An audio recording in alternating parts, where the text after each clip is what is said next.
Ici, c'est vraiment la parcelle dans le cadre du projet Marigot de démonstration et d'expérimentation. Il y a deux choses, démontrer et expérimenter. Démontrer, on essaie de montrer des choses déjà trouvées, de montrer comment ça marche, expliquer un peu ce qu'on a fait, comment est-ce qu'on a procédé, tout ça. Et expérimenter, c'est tester de nouvelles choses. Mais ici, nous avons déjà une base qui est à carré. Nous avons une stratégie de lutte qui est basée sur une combinaison de méthodes de lutte. La méthode physique que vous voyez là, avec la barrière physique, les fils anti-insectes, tout ça. On sait que cette méthode à elle seule ne peut pas régler tous les problèmes. On le sait. Il y a plusieurs types d'insectes. Il y en a de gros, il y en a de petits. Il y en a qui rampent, il y en a qui s'envolent. Donc quand on est face à plusieurs types de ravageurs comme ça, la solution idéale, c'est de combiner tout ce qui est méthode de lutte qui peut bien marcher. Donc là, on sait que ça ne peut pas marcher contre les petits parce qu'ils peuvent passer. Donc ce qu'on fait, on complète ça avec des extraits de plantes. L'idée, c'est de trouver des choses vraiment locales que tout le monde peut trouver de partout. Donc c'est l'huile de carapa qu'on appelle au village de Kondou, l'huile de Nîmes, les extraits de feuilles qu'on trouve un peu à côté, pour essayer de réduire. L'idée, c'est pas de tuer tous les insectes. Petit qu'il soit, il a son rôle dans l'écosystème. L'idée, c'est de les contrôler. Il faut savoir ici, c'est qu'il n'y a aucun engrais chimique qui est utilisé et aucun pesticide chimique qui est utilisé. Tout ce que vous voyez ici est produit avec de l'engrais organique, okay, ou avec des biopesticides, et avec des biopesticides. Aussi ce qu'on appelle des plantes compagnes. C'est des plantes que je mets autour de ma parcelle qui doivent m'apporter un bénéfice. D'accord ? Ici, nous, on a semé pour cette fois-ci du lemongrass, la citronnelle. Je ne sais pas s'il y a un nom plus courant, mais voilà, la citronnelle, c'est une plante qui repousse un certain nombre d'insectes, d'accord ? Et ça nous permet aussi de faire le paillage. Quand on coupe le lemongrass, vous avez cette odeur un petit peu citronnée qui repousse quand même une grande partie des insectes volants et entre autres les petits insectes qui attaquent les cultures. Ce paillage aussi, ça nous permet aussi de préserver l'eau. Ça nous permet de conserver l'eau puisque ça limite l'évaporation de l'eau. Regardez un petit peu, mais juste pour ceux qui étaient sur les premiers rangs, vous pouvez voir déjà qu'entre le chou et le piment, il y a des grosses différences. D'accord ? Il faut savoir qu'en moyenne, on a 30% de rendement en plus sous les filets. C'est une moyenne. Hein. Il y a des spéculations, donc des légumes et des fruits qui se comportent mieux que d'autres. Mais il faut savoir qu'en moyenne, c'est 30% de rendement en plus. Voilà. Comparé à du plein champ. Je vous explique un petit peu ce que c'est Bioani et pourquoi on s'est lancé. Donc on s'est lancé en 2021. Le but c'était de permettre de mettre sur le marché, de proposer des solutions alternatives aux engrais chimiques et aux protéines, que ce soit protéines de poisson, protéines de soja. En fait, on va passer voir, je vais vous montrer les mouches soldats noirs. Elles font des œufs, ces œufs se transforment en larves et ce qui est très intéressant, c'est que nous on va récupérer des déchets organiques et ces déchets organiques, on va les donner à manger aux larves. Et les larves vont les transformer et ça va devenir un fertilisant et un biostimulant pour améliorer la qualité des sols et augmenter les rendements. Et ça, en l'espace de moins de 7 jours, on arrive à avoir ce produit-là. Et de l'autre côté, on a les larves elles-mêmes qui sont de la protéine. Donc on arrive à avoir des alternatives ici en local en partant d'un déchet. Donc à partir d'un déchet, on a deux produits qui sortent. Ça, ce sont les mouches. Je vais vous expliquer dès que tout le monde est rentré.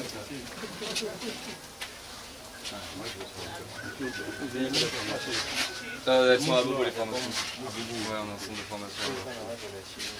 Alors ça, ce que vous avez devant vous, c'est des mouches soldats noirs, c'est les géniteurs.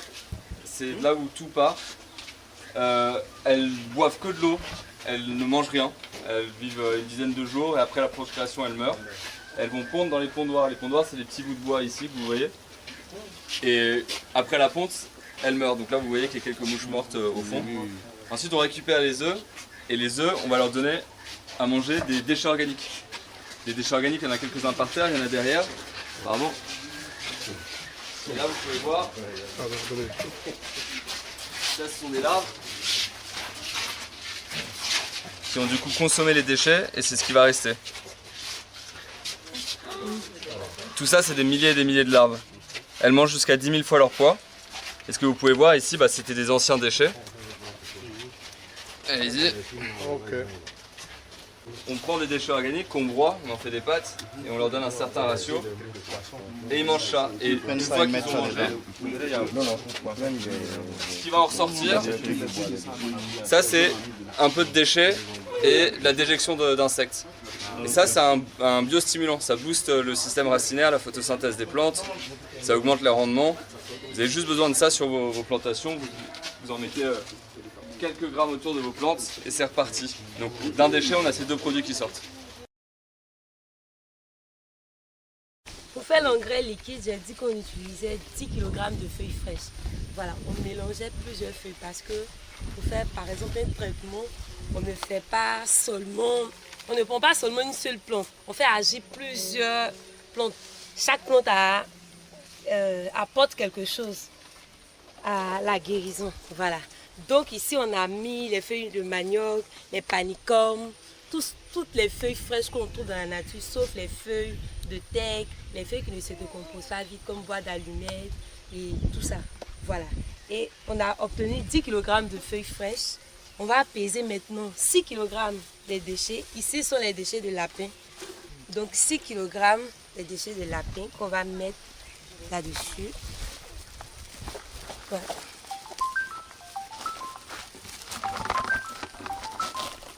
Voilà.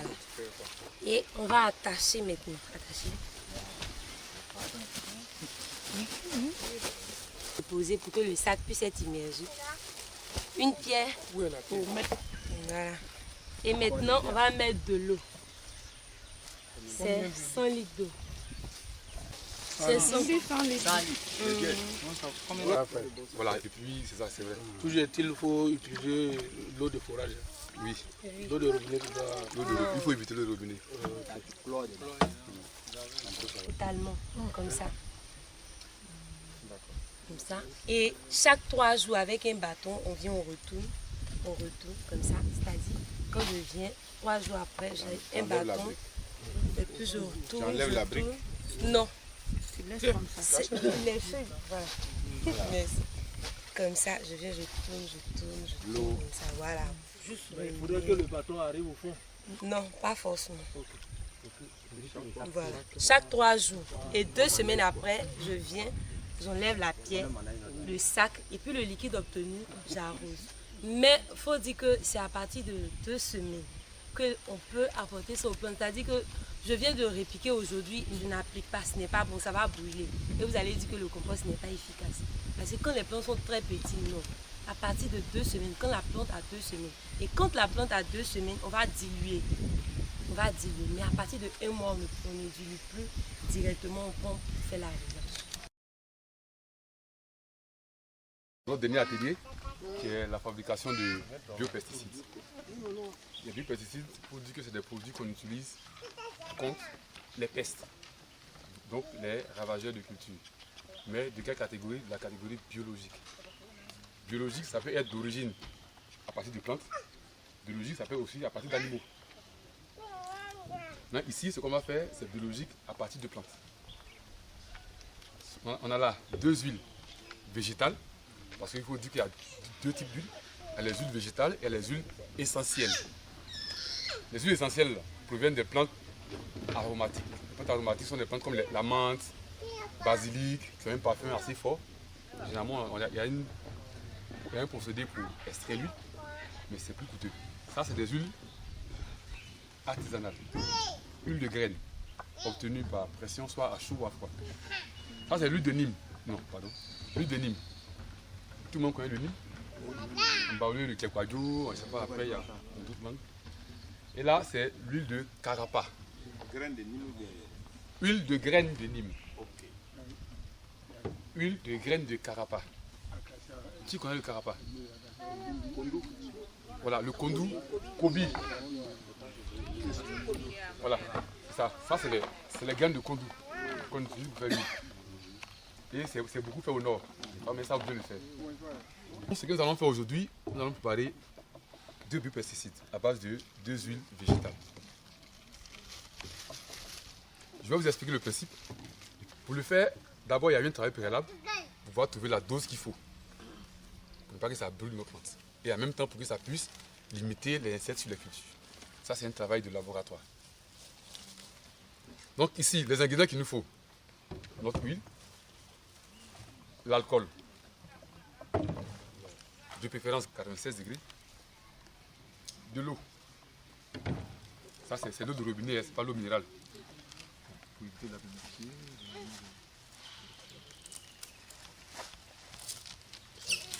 De l'eau. Ce que nous allons faire ici, nous allons préparer ce qu'on appelle la solution mère. La solution mère, c'est comme le produit est payé au magasin. Là. Et puis arrivé là-bas, tu prends aussi, tu fais ton traitement. Le concentré. Donc, c'est ça. Pour préparer notre solution, en fait, on va faire une solution qui est concentrée à 50% d'huile, c'est-à-dire à moitié huile. Et l'autre moitié, ça sera l'eau qui le mélange et une partie, l'alcool qui va servir de pont entre les deux. Donc, si on veut préparer une solution mère ou une solution concentrée de 1 litre, on prend moitié alcool. Aussi, il est important, j'ai pris ces bouteilles là parce que c'est ce que vous pouvez trouver facilement autour de vous. Comme je disais, le plus simple, c'est de trouver autour de nous ce qu'on peut faire. Donc, moi, j'ai du matériel pour mesurer des petites quantités. Du coup, ça, ces bidons, on peut les trouver partout. Vous pouvez les utiliser. Donc ça, le trait qui est là, c'est 2 ml. 500 ml. Donc, je commence avec le Nîmes ou le Carapa, comme vous voulez, le Nîmes. Je mesure mon 2 ml d'huile ici.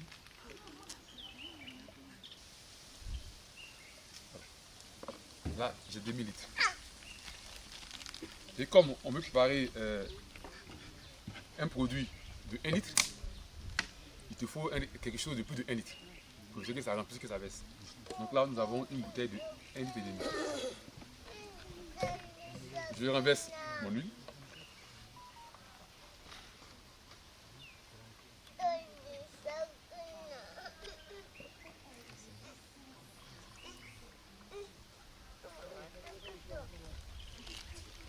Donc là, nous avons 2 000 litres d'huile, pas 500 ml d'huile. Ensuite, comme on veut faire 1 litre, on a déjà pris demi, il reste combien? Il reste demi. Maintenant, le demi qui reste, on doit prendre un peu d'alcool, un peu d'eau. Donc, pour l'alcool, on prend 0,3 litres. Donc, je vais prendre 0,3 litres d'alcool. Je prends, ici, j'ai mes trucs, j'essaie de mesurer mes choses. Donc, j'ai 300 ml, donc 0,3 litres d'alcool que je vais prélever.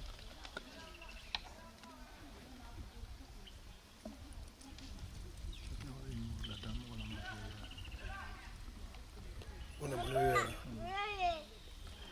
je pense que je dois me parler. Je n'ai pas pris son contact. Donc, j'ai 0,3 litres d'alcool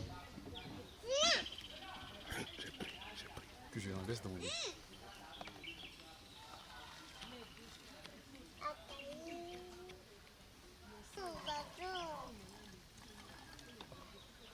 Voilà. Maintenant, le 200 ml d'eau, je le complète pour que ça fasse. Le tout fera 1 litre.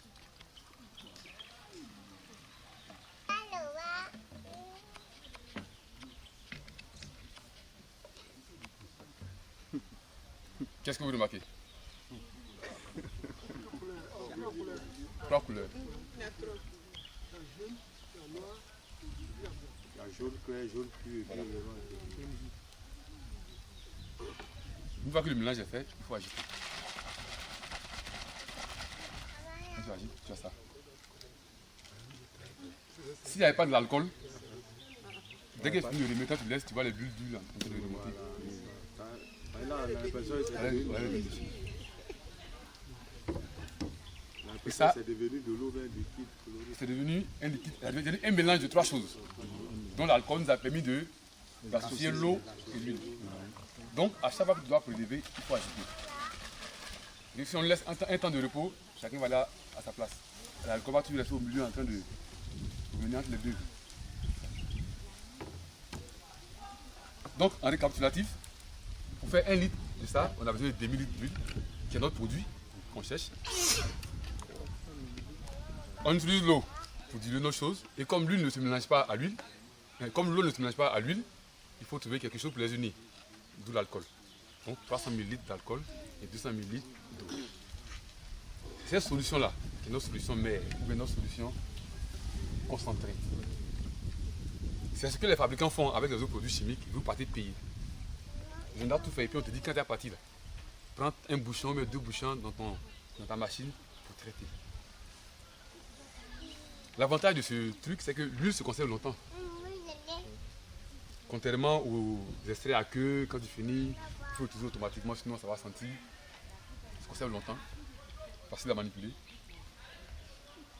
Comme tout produit, il y a des doses à respecter. Et comme l'huile à la base peut être toxique pour la plante, ce qu'on fait, on va sur des petites doses, mais à des fréquences répétées. Soit 2 fois par semaine, 1 fois par semaine. Il est efficace surtout sur les insectes qui aiment manger les feuilles, les criquets et les chenilles. Parce que dans un premier temps, le goût amer, fait que quand ils mangent, c'est pas le même goût de la même nourriture qu'ils mangent d'habitude. Du coup, ça réduit sa capacité de manger. Autre chose, quand ça tombe sur les insectes qui sont là, sur leur peau, l'huile, même quand ça tombe sur ta peau, tu vois que ça reste là. Les insectes ne respirent pas comme nous. Les insectes respirent à travers des canaux qui sont sur leur corps. Ils ont le corps mou. C'est un échange entre le milieu extérieur et tout leur corps. Donc si leur corps est recouvert de quelque chose, qui les empêche d'échanger avec le milieu extérieur, ils vont mourir à la longue. Donc c'est un truc à plusieurs effets. Plus on augmente la dose, plus c'est efficace. Mais attention, plus on augmente la dose, plus ça devient risqué pour notre plante. C'est pas la plante qu'on veut tuer, la plante on veut la protéger. Donc quand on fait les tests, on va vraiment sur ces limites là. Pour ça, quand tu vas au champ, pour une machine, une créature de 15 litres, tu prends 150 ml. 150 ml. 150 ml dans ta machine.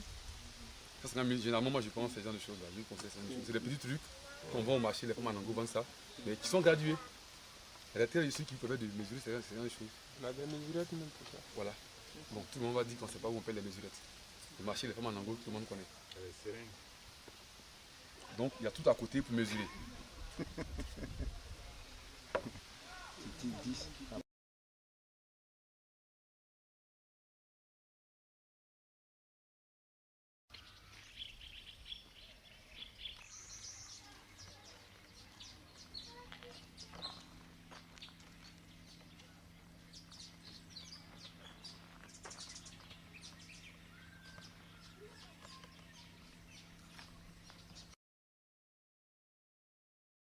Ici, c'est vraiment la parcelle dans le cadre du projet Marigot de démonstration et d'expérimentation. Il y a 2 choses, démontrer et expérimenter. Démontrer, on essaie de montrer des choses déjà trouvées, de montrer comment ça marche, expliquer un peu ce qu'on a fait, comment est-ce qu'on a procédé, tout ça. Et expérimenter, c'est tester de nouvelles choses. Mais ici, nous avons déjà une base qui est déjà carrée. Nous avons une stratégie de lutte qui est basée sur une combinaison de méthodes de lutte. La méthode physique que vous voyez là, avec la barrière physique, les fils anti-insectes, tout ça. On sait que cette méthode à elle seule ne peut pas régler tous les problèmes. On le sait. Il y a plusieurs types d'insectes. Il y en a de gros, il y en a de petits. Il y en a qui rampent, il y en a qui s'envolent. Donc quand on est face à plusieurs types de ravageurs comme ça, la solution idéale, c'est de combiner tout ce qui est méthode de lutte qui peut bien marcher. Donc là, on sait que ça ne peut pas marcher contre les petits parce qu'ils peuvent passer. Donc ce qu'on fait, on complète ça avec des extraits de plantes. L'idée c'est de trouver des choses vraiment locales que tout le monde peut trouver de partout. Donc c'est l'huile de carapa qu'on appelle au village de Kondou, l'huile de Nîmes, les extraits de feuilles qu'on trouve un peu à côté, pour essayer de réduire. L'idée c'est pas de tuer tous les insectes. Petit qu'il soit, il a son rôle dans l'écosystème. L'idée c'est de les contrôler. Ce qu'il faut savoir ici, c'est qu'il n'y a aucun engrais chimique qui est utilisé et aucun pesticide chimique qui est utilisé. Tout ce que vous voyez ici est produit avec de l'engrais organique, okay, ou avec des biopesticides, et avec des biopesticides. Aussi ce qu'on appelle des plantes compagnes. C'est des plantes que je mets autour de ma parcelle qui doivent m'apporter un bénéfice. D'accord? Ici, nous, on a semé pour cette fois-ci du lemongrass, la citronnelle. Je ne sais pas s'il y a un nom plus courant, mais voilà, la citronnelle, c'est une plante qui repousse un certain nombre d'insectes, d'accord? Et ça nous permet aussi de faire le paillage. Quand on coupe le lemongrass, vous avez cette odeur un petit peu citronnée qui repousse quand même une grande partie des insectes volants et entre autres les petits insectes qui attaquent les cultures. Ce paillage aussi, ça nous permet aussi de préserver l'eau. Ça nous permet de conserver l'eau puisque ça limite l'évaporation de l'eau. Regardez un petit peu, mais juste pour ceux qui étaient sur les premiers rangs, vous pouvez voir déjà qu'entre le chou et le piment, il y a des grosses différences. D'accord ? Il faut savoir qu'en moyenne, on a 30% de rendement en plus sous les filets. C'est une moyenne. Hein. Il y a des spéculations, donc des légumes et des fruits qui se comportent mieux que d'autres.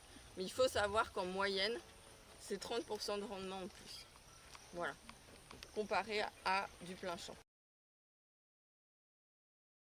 Je vous explique un petit peu ce que c'est Bioannie et pourquoi on s'est lancé. Donc on s'est lancé en 2021. Le but c'était de permettre de mettre sur le marché, de proposer des solutions alternatives aux engrais chimiques et aux protéines, que ce soit protéines de poisson, protéines de soja. Et en fait, on va passer voir, je vais vous montrer les mouches soldats noirs. Elles font des œufs, ces œufs se transforment en larves et ce qui est très intéressant, c'est que nous on va récupérer des déchets organiques et ces déchets organiques, on va les donner à manger aux larves. Et les larves vont les transformer et ça va devenir un fertilisant et un biostimulant pour améliorer la qualité des sols et augmenter les rendements. Et ça, en l'espace de moins de 7 jours, on arrive à avoir ce produit-là. Et de l'autre côté, on a les larves elles-mêmes qui sont de la protéine. Donc on arrive à avoir des alternatives ici en local en partant d'un déchet. Donc à partir d'un déchet, on a deux produits qui sortent. Ça, ce sont les mouches. Je vais vous expliquer dès que tout le monde est rentré.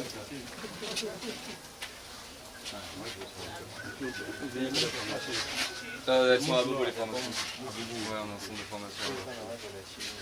Alors ça, ce que vous avez devant vous, c'est des mouches soldats noirs, c'est les géniteurs. C'est là où tout part. Elles boivent que de l'eau, elles ne mangent rien. Elles vivent une dizaine de jours et après la procréation, elles meurent. Elles vont pondre dans les pondoirs. Les pondoirs, c'est les petits bouts de bois ici que vous voyez. Et après la ponte, elles meurent. Donc là, vous voyez qu'il y a quelques mouches mortes au fond. Ensuite, on récupère les œufs. Et les œufs, on va leur donner à manger des déchets organiques. Des déchets organiques, il y en a quelques-uns par terre, il y en a derrière. Apparemment. Et là, vous pouvez voir. Ça, ce sont des larves qui ont du coup consommé les déchets et c'est ce qui va rester. Tout ça, c'est des milliers et des milliers de larves. Elles mangent jusqu'à 10 000 fois leur poids. Et ce que vous pouvez voir ici, c'était des anciens déchets. Allez-y. On prend des déchets organiques qu'on broie, on en fait des pâtes et on leur donne un certain ratio et ils mangent ça. Et une fois qu'ils ont mangé,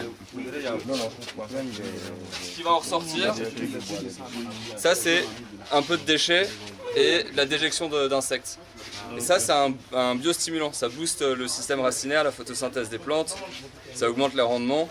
Vous avez juste besoin de ça sur vos plantations, vous en mettez quelques grammes autour de vos plantes et c'est reparti. Donc d'un déchet, on a ces deux produits qui sortent. Pour faire l'engrais liquide, j'ai dit qu'on utilisait 10 kg de feuilles fraîches. Voilà, on mélangeait plusieurs feuilles parce que pour faire par exemple un traitement, on ne prend pas seulement une seule plante. On fait agir plusieurs plantes. Chaque plante apporte quelque chose à la guérison. Voilà. Donc ici on a mis les feuilles de manioc, les panicums, toutes les feuilles fraîches qu'on trouve dans la nature, sauf les feuilles de teck, les feuilles qui ne se décomposent pas vite comme bois d'allumettes et tout ça. Voilà. Et on a obtenu 10 kg de feuilles fraîches. On va peser maintenant 6 kg des déchets. Ici sont les déchets de lapin. Donc 6 kg des déchets de lapin qu'on va mettre là-dessus. Voilà.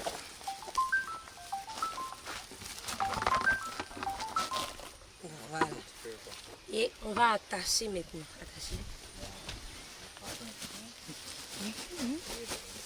Poser pour que le sac puisse être immergé. Une pierre pour mettre. Voilà. Et maintenant, on va mettre de l'eau. C'est 100 litres d'eau. C'est ça. Voilà, et puis c'est ça, c'est vrai. Toujours est-il faut utiliser l'eau de forage. Oui, L'eau de robinet, tu dois... il faut éviter le robinet. Totalement, comme ça. Comme ça. Et chaque 3 jours, avec un bâton, on vient, on retourne, comme ça. C'est-à-dire, quand je viens, 3 jours après, j'ai un Enlève la bâton. brique. Et puis je retourne. Tu enlèves la brique? Non. Tu laisses comme ça. C'est les feuilles, voilà. Mais comme ça, je viens, je tourne, L'eau. comme ça, voilà. Juste Il faudrait que le bâton arrive au fond. Non, pas forcément. Voilà. Chaque 3 jours et 2 semaines après, je viens, j'enlève la pierre, le sac et puis le liquide obtenu, j'arrose. Mais il faut dire que c'est à partir de 2 semaines qu'on peut apporter ça aux plantes. C'est-à-dire que je viens de répliquer aujourd'hui, je n'applique pas, ce n'est pas bon, ça va brûler. Et vous allez dire que le compost n'est pas efficace. Parce que quand les plantes sont très petites, non. À partir de 2 semaines, quand la plante a 2 semaines, et quand la plante a 2 semaines, on va diluer. Mais à partir de 1 mois, on ne dilue plus directement, on prend pour faire la relâche. Notre dernier atelier, qui est la fabrication de biopesticides. Les biopesticides, pour dire que c'est des produits qu'on utilise contre les pestes, donc les ravageurs de culture. Mais de quelle catégorie? De la catégorie biologique. Biologique, ça peut être d'origine à partir de plantes. Biologique, ça peut aussi à partir d'animaux. Ici, ce qu'on va faire, c'est biologique à partir de plantes. On a là 2 huiles végétales, parce qu'il faut dire qu'il y a 2 types d'huiles. Il y a les huiles végétales et les huiles essentielles. Les huiles essentielles proviennent des plantes aromatiques. Les plantes aromatiques sont des plantes comme la menthe, basilic, qui ont un parfum assez fort. Généralement, il y a un procédé pour extraire l'huile, mais c'est plus coûteux. Ça, c'est des huiles artisanales. Huile de graines, obtenue par pression, soit à chaud ou à froid. Ça, c'est l'huile de Nîmes. Non, pardon. L'huile de Nîmes. Tout le monde connaît le Nîmes. On parle de Kekwadjo, on ne sait pas, après, il y a d'autres langues. Et là, c'est l'huile de Carapa. Graines de Nîmes ou bien... Huile de graines de Nîmes. Huile de graines de Carapa. Qui connaît le Carapa? Voilà, le Kondou, Kobi. Voilà, c'est ça. Ça, c'est les graines de Kondou qu'on utilise pour faire l'huile. Et c'est beaucoup fait au nord. Mais ça, vous devez le faire. Ce que nous allons faire aujourd'hui, nous allons préparer 2 biopesticides à base de 2 huiles végétales. Je vais vous expliquer le principe. Pour le faire, d'abord, il y a eu un travail préalable pour pouvoir trouver la dose qu'il faut. Pour ne pas que ça brûle nos plantes. Et en même temps, pour que ça puisse limiter les insectes sur les cultures. Ça, c'est un travail de laboratoire. Donc ici, les ingrédients qu'il nous faut. Notre huile, l'alcool, de préférence 96 degrés, de l'eau. Ça, c'est l'eau de robinet, c'est pas l'eau minérale. Pour éviter la publicité.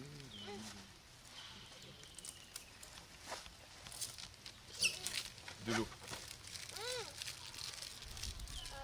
Ce que nous allons faire ici, nous allons préparer ce qu'on appelle la solution mère.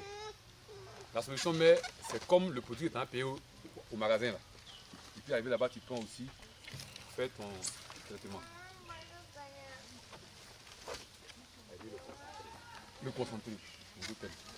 Donc, c'est ça. Pour préparer notre solution, en fait, on va faire une solution qui est concentrée à 50% d'huile, c'est-à-dire à moitié huile. Et l'autre moitié, ça sera l'eau, tu le mélanges, et une partie, l'alcool qui va servir de pont entre les deux. Donc, si on veut préparer une solution mère ou une solution concentrée de 1 litre, on prend moitié alcool. Aussi, il est important, j'ai pris ces bouteilles là parce que c'est ce que vous pouvez trouver facilement autour de vous. Comme je disais, le plus simple, c'est de trouver autour de nous ce qu'on peut faire. Donc, moi, j'ai du matériel pour mesurer des petites quantités. Du coup, ça, ces bidons, on peut les trouver partout. Vous pouvez les utiliser. Donc ça, le trait qui est là, c'est 2 ml. 500 ml. Donc, je commence avec le Nîmes ou le Carapa, comme vous voulez, le Nîmes. Je mesure mon 2 ml d'huile ici.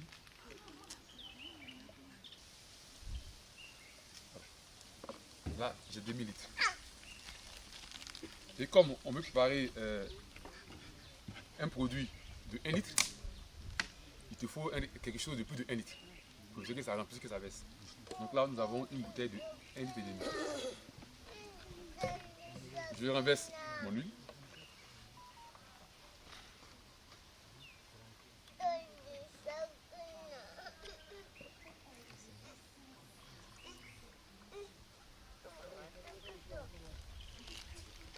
Donc là, nous avons 2000 litres d'huile, pas 500 ml d'huile. Ensuite, comme on veut faire 1 litre, on a déjà pris demi, il reste combien? Il reste demi. Maintenant, le demi qui reste, on doit prendre un peu d'alcool, un peu d'eau. Donc, pour l'alcool, on prend 0,3 litres. Donc, je vais prendre 0,3 litres d'alcool. Je prends, ici, j'ai mes trucs, j'ai déjà mesuré mes choses. Donc, j'ai 300 ml, donc 0,3 litres d'alcool que je vais prélever.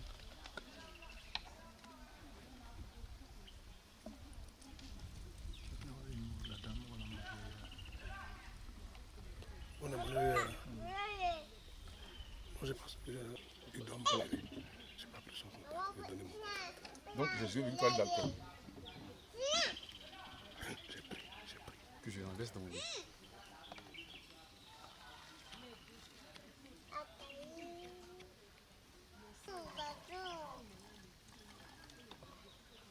Voilà.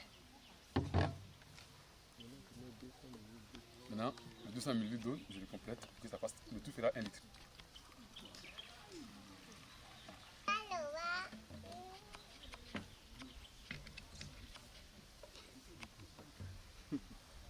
Qu'est-ce que vous remarquez? 3 couleurs. La jaune clair, jaune pur et puis le noir. Une fois que le mélange est fait, il faut agiter. Tu agites, tu as ça.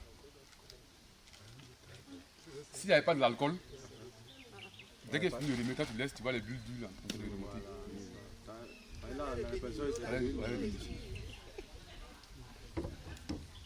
c'est devenu de l'eau vers liquide coloré. C'est devenu un liquide, un mélange de 3 choses. Donc l'alcool nous a permis d'associer l'eau et l'huile. Donc à chaque fois que tu dois prélever, il faut agiter. Et si on laisse un temps de repos, chacun va là à sa place. L'alcool va toujours rester au milieu en train de mener entre les deux. Donc en récapitulatif, pour faire 1 litre de ça, on a besoin de 2000 litres d'huile, qui est notre produit qu'on cherche. On utilise l'eau pour diluer nos choses. Et comme l'huile ne se mélange pas à l'huile, comme l'eau ne se mélange pas à l'huile, il faut trouver quelque chose pour les unir. D'où l'alcool. Donc 300 ml d'alcool et 200 ml d'eau. Cette solution-là, qui est notre solution mère, ou bien notre solution concentrée. C'est ce que les fabricants font avec les autres produits chimiques. Vous partez payer. Je dois tout faire et puis on te dit quand tu es parti là, prends un bouchon, mets 2 bouchons dans ta machine pour traiter. L'avantage de ce truc, c'est que l'huile se conserve longtemps. Contrairement aux extraits à queue, quand tu finis, il faut l'utiliser automatiquement, sinon ça va sentir. Ça se conserve longtemps, facile à manipuler. Comme tout produit, il y a des doses à respecter. Et comme l'huile à la base peut être toxique pour la plante, ce qu'on fait, on va sur des petites doses, mais à des fréquences répétées. Soit 2 fois par semaine, 1 fois par semaine. Il est efficace surtout sur les insectes qui aiment manger les feuilles, les criquets et les chenilles. Parce que, dans un premier temps, le goût amer, fait que quand ils mangent, c'est pas le même goût de la même nourriture qu'ils mangent d'habitude. Du coup, ça réduit sa capacité de manger. Autre chose, quand ça tombe sur les insectes qui sont là, sur leur peau, l'huile, même quand ça tombe sur ta peau, tu vois que ça reste là. Les insectes ne respirent pas comme nous. Les insectes respirent à travers des canaux qui sont sur leur corps. Ils ont le corps mou. C'est un échange entre le milieu extérieur et tout leur corps. Donc si leur corps est recouvert de quelque chose, ça les empêche d'échanger avec le milieu extérieur, ils vont mourir à la longue. Donc c'est un truc a plusieurs effets. Plus on augmente la dose, plus c'est efficace. Mais attention, plus on augmente la dose, plus ça devient risqué pour notre plante. Ce n'est pas la plante qu'on veut tuer, la plante on veut la protéger. Donc quand on fait le test, on va vraiment sur ces limites-là. Ça, quand tu vas au champ, pour une machine, une couverture de 15 litres, tu prends 150 ml. 150 ml. 150 ml dans ta machine. 150 ml, généralement, moi je prends ce genre de choses-là. Je conseille ce genre de choses. C'est des petits trucs qu'on vend au marché, les femmes en ango vendent ça, mais qui sont gradués. Il y a des trucs qui peuvent de mesurer ce genre de choses. On a des mesurettes même pour ça. Voilà. Bon, tout le monde va dire qu'on ne sait pas où on paie les mesurettes. Le marché, les femmes en ango, tout le monde connaît. Donc il y a tout à côté pour mesurer. Petit 10 à